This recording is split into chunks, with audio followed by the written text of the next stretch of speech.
રાજકોટ જિલ્લાના ઉપલેટામાં cottage hospital ખાતે મહારક્તદાન કેમ્પનું આયોજન કરવામાં આવ્યું।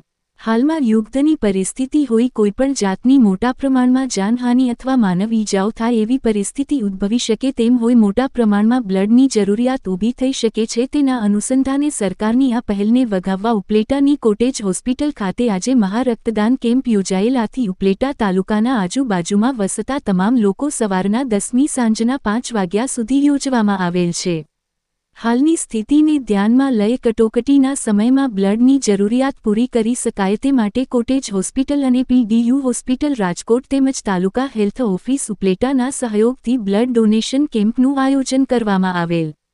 આ બ્લડ જરૂરિયાત પૂર્ણ થાય તે માટે તમામ ટ્રસ્ટ, NGO, કોલેજો તેમજ સ્થાનિક સ્વરાજ્યોના પ્રતિનિધિઓ આગળ આવી સરકારી હોસ્પિટલ ખાતે સ્વૈચ્છિક રક્તદાન કરવા આવેલ। હાલમાં યુદ્ધની પરિસ્થિતિ, કોઈપણ જાતની મોટા પ્રમાણમાં જાનહાનિ અથવા માનવ ઈજાઓ થાય એવી પરિસ્થિતિ ઉદ્ભવે તે માટે મોટા પ્રમાણમાં રક્તની જરૂરિયાત ઉદ્ભવી શકે તેમ હોય। આમ નાગરિકો અને સૈનિકો માટે લોહીની જરૂરિયાત ઊભી થાય ત્યારે ઉપલેટા કોટેજ હોસ્પિટલમાં મહારક્તદાન કેમ્પનું આયોજન કરવામાં આવ્યું।